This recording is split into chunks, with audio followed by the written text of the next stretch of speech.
بسم اللہ الرحمن الرحیم۔ حضرت حلیمہ سعدیہ اپنی بستی سے روانہ ہوئیں۔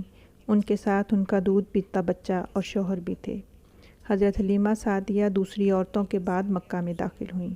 ان کا خچر بہت ہی کمزور اور مریل تھا۔ ان کے ساتھ ان کی کمزور اور بوڑھی اونٹنی بھی تھی۔ وہ بہت آہستہ آہستہ چلتی تھی۔ اس کی وجہ سے حضرت حلیمہ سعدیہ قافلے سے بہت پیچھے رہ جاتی تھیں۔ اس دفعہ بھی ایسا ہی ہوا۔ وہ سب سے آخر میں مکہ میں داخل ہوئیں۔ اس وقت عرب کا دستور یہ تھا کہ جب ان کے ہاں کوئی بچہ پیدا ہوتا تو وہ دیہات سے آنے والی دائیوں کے حوالے کر دیتے تھے تاکہ دیہات میں بچے کی نشو و نما بہتر ہو اور وہ خالص عربی زبان سیکھ سکے۔ دائیوں کا قافلہ مکہ میں داخل ہوا۔ انہوں نے ان گھروں کی تلاش شروع کی جن میں بچے پیدا ہوئے تھے۔ اسی طرح سے بہت سی دائیاں جناب عبدالمطلب کے گھر بھی آئیں۔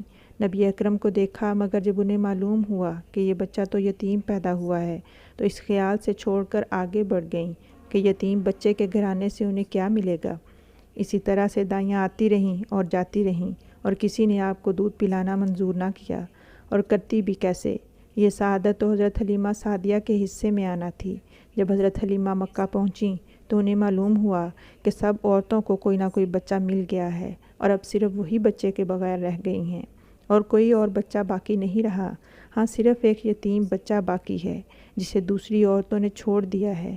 حلیمہ سعدیہ نے اپنے شوہر سے عبداللہ بن حارث سے کہا، خدا کی قسم مجھے یہ بات بہت ناگوار گزر رہی ہے کہ میں بچے کے بغیر واپس جاؤں جبکہ دوسری سب عورتیں بچے لے کر جائیں۔ وہ مجھے طعنے دیں گی، اسی لیے کیوں نہ ہم اسی یتیم بچے کو لے لیں۔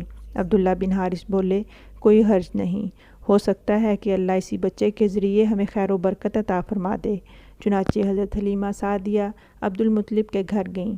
جناب عبدالمطلب اور حضرت آمنہ نے انہیں خوش آمدید کہا۔ پھر حضرت آمنہ انہیں اپنے بچے کے پاس لے آئیں۔ آپ اس وقت ایک اونی چادر میں لپٹے ہوئے تھے۔ وہ چادر سفید رنگ کی تھی۔ آپ کے نیچے سبز رنگ کا ایک ریشمی کپڑا پڑا تھا۔ آپ سیدھے لیٹے ہوئے تھے اور آپ کی سانس کے ساتھ مشک کی خوشبو نکل کر پھیل رہی تھی۔ حضرت حلیمہ سعدیہ آپ کے حسن و جمال کو دیکھ کر حیرت زدہ رہ گئیں۔ آپ اس وقت سوئے ہوئے تھے۔ انہوں نے آپ کو جگانا مناسب نہ سمجھا، لیکن جو ہی انہوں نے اپنا ہاتھ پیار سے آپ کے سینے پر رکھا، آپ مسکرا دیے اور آنکھیں کھول کر ان کی طرف دیکھنے لگے۔ حضرت حلیمہ سعدیہ فرماتی ہیں، میں نے دیکھا کہ آپ کی آنکھوں سے ایک نور نکلا جو آسمان تک پہنچ گیا۔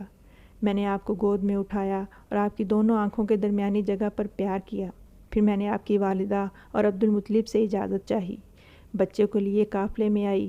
بچے کو دودھ پلانے کے لیے گود میں لٹایا تو آپ نے صرف دائیں طرف سے ہی دودھ پیا، بائیں طرف سے کبھی دودھ نہ پیا۔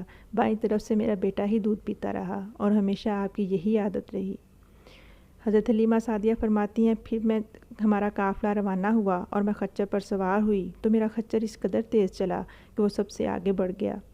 میرے ساتھ والی تمام عورتیں حیران ہو کر پوچھنے لگیں کہ آج تمہارے خچر کو کیا ہو گیا ہے، یہ اس قدر تیز کیسے چل رہا ہے؟ تو میں نے ان سے کہا، خدا کی قسم میں نہیں جانتی، بے شک یہ وہی خچر ہے، مگر اس کا معاملہ کچھ عجیب ہے۔ پھر یہ لوگ بنی سعد کی بستی میں پہنچے۔ ان دنوں یہ علاقہ خشک اور قحط زدہ تھا۔ حضرت حلیمہ سعدیہ فرماتی ہیں، اس شام جب ہماری بکریاں چر کر واپس آئیں تو ان کے تھن دودھ سے بھرے ہوئے تھے، جبکہ اس سے پہلے کبھی ایسا نہ ہوا تھا۔ اس دن جب ہم نے اپنی بکریوں کا دودھ نکالا تو ہمارے سارے برتن دودھ سے بھر گئے، اور ہم نے جان لیا کہ یہ ساری برکت اسی بچے کی وجہ سے ہے۔ آس پاس کی تمام عورتوں میں بھی یہ بات پھیل گئی، غرض ہمارے گھر میں ہر طرف ہر چیز میں خاص برکت نظر آنے لگی۔ دوسرے لوگ حیران ہوتے رہے کہ آخر کیا ماجرا ہے۔ اسی طرح 2 ماہ گزر گئے۔ 2 ماہ میں ہی آپ چلنے پھرنے لگے تو آپ 8 ماہ کی عمر میں باتیں کرنے لگے، اور 9 ماہ کی عمر میں ہوئے تو بالکل صاف گفتگو فرمانے لگے۔ حضرت حلیمہ سعدیہ کہتی ہیں کہ جب میں آپ کو اپنے گھر لے کر آئی تو بنی سعد کا کوئی گھرانہ ایسا نہ تھا جس میں سے مشک کی خوشبو نہ آتی ہو۔ اسی طرح سارے لوگ آپ سے محبت کرنے لگے۔ جب ہم نے آپ کا دودھ چھڑوایا تو آپ کی زبان مبارک سے یہ الفاظ نکلے، اللہ اکبر، اللہ اکبر، والحمد للہ کثیرا، سبحان اللہ بکرۃ و اصیلا۔ مطلب اللہ بہت بڑا ہے، اللہ کے لیے بے حد تعریف ہے اور اسی کے لیے صبح و شام پاکی ہے۔ جب آپ 2 سال کے ہوئے تو ہم نے آپ کو آپ کی والدہ کے پاس واپس چھوڑنا تھا، کیونکہ اس عمر کو پہنچنے کے بعد بچوں کو ماں باپ کے حوالے کر دیا جاتا تھا۔ چونکہ ہم آپ کی برکات دیکھ چکے تھے، لہٰذا ہماری خواہش تھی کہ آپ کچھ عرصہ اور ہمارے پاس رہیں۔ چنانچہ ہم نے آپ کی والدہ سے بات کی کہ آپ اس بچے کو مزید 1 سال ہمارے پاس رہنے دیں، ایسا نہ ہو کہ اس بچے کو مکہ کی بیماریاں لگ جائیں۔ ہمارے بار بار کہنے پر حضرت آمنہ مان گئیں اور بچے کو واپس ہمارے ساتھ بھیج دیا۔ جب آپ بڑے ہوئے تو باہر نکلتے اور کھیلتے ہوئے بچوں کو دیکھتے، مگر ان کے قریب نہ جاتے۔ ایک روز آپ نے مجھ سے پوچھا، امی جان کیا بات ہے، دن کے وقت مجھے میرے بہن بھائی نظر کیوں نہیں آتے؟ آپ اس وقت اپنے دور شریک بھائی عبداللہ اور بہنوں انیسہ اور شیمہ کے بارے میں پوچھ رہے تھے، تو میں نے آپ کو بتایا کہ وہ صبح سویرے بکریاں چرانے جاتے ہیں اور شام کے بعد واپس آتے ہیں۔ یہ معلوم ہونے کے بعد آپ فرمانے لگے، امی جان مجھے بھی ان کے ساتھ بھیج دیا کریں۔ پھر آپ روز ان کے ساتھ خوش خوش جاتے اور واپس آتے۔ ایک دن میرے بچے پریشان اور خوفزدہ بھاگتے ہوئے واپس آئے اور بولے، امی جان جلدی چلیے ورنہ بھائی محمد ختم ہو جائیں گے۔ یہ سن کر ہمارے ہوش اڑ گئے اور ہم بھاگتے ہوئے وہاں پہنچے تو ہم نے دیکھا آپ کھڑے ہوئے تھے، رنگ اڑا ہوا تھا، چہرہ زرد پڑا تھا۔ یہ اس لیے نہیں تھا کہ سینہ چاک ہونے پر کوئی تکلیف ہوئی تھی، بلکہ ان فرشتوں کو دیکھ کر آپ کی یہ حالت ہوئی تھی۔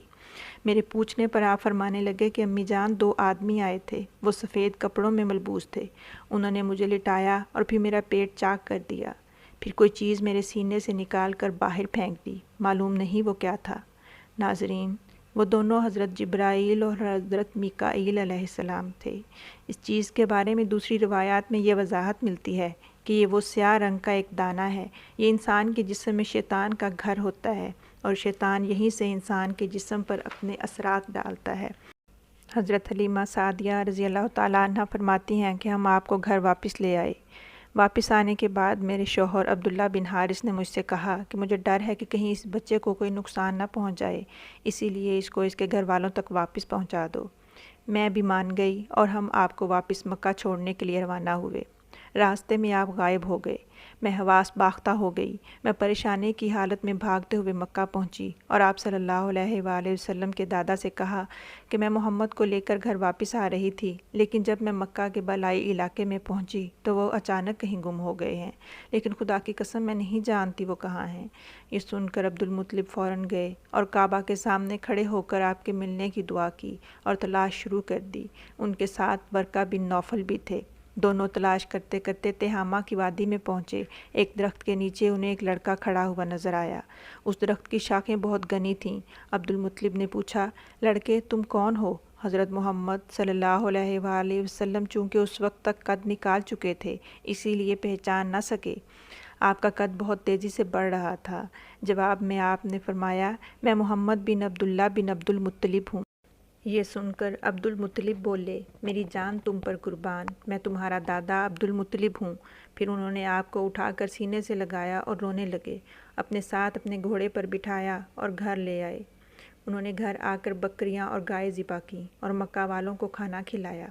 آپ کے ملنے کے بعد حضرت حلیمہ حضرت آمنہ کے پاس آئیں تو حضرت آمنہ ان سے پوچھنے لگیں کہ حلیمہ آپ بچے کو واپس کیوں لے آئی ہیں؟ آپ کی تو خواہش تھی کہ یہ بچہ آپ کے پاس رہے۔ میں نے کہا، اب یہ بڑے ہو گئے ہیں اور خدا کی قسم میں اپنی ذمہ داری پوری کر چکی ہوں۔ میں خوف محسوس کرتی ہوں کہ کہیں ان کو کوئی حادثہ پیش نہ آ جائے، لہٰذا انہیں آپ کے سپرد کرتی ہوں۔ حضرت آمنہ یہ جواب سن کر مطمئن نہ ہوئیں۔ وہ پوچھنے لگیں کہ مجھے سچ سچ بتاؤ کہ آخر ماجرا کیا ہے؟ تب حضرت حلیمہ نے سارا حال کہہ سنایا۔ حضرت حلیمہ نے چونکہ بہت سارے عجیب و غریب واقعات دیکھے تھے، اس لیے بہت پریشان ہو گئی تھیں، اسی لیے نبی اکرم صلی اللہ علیہ وآلہ وسلم کو واپس ان کی والدہ کے سپرد کرنے مکہ آ گئی تھیں۔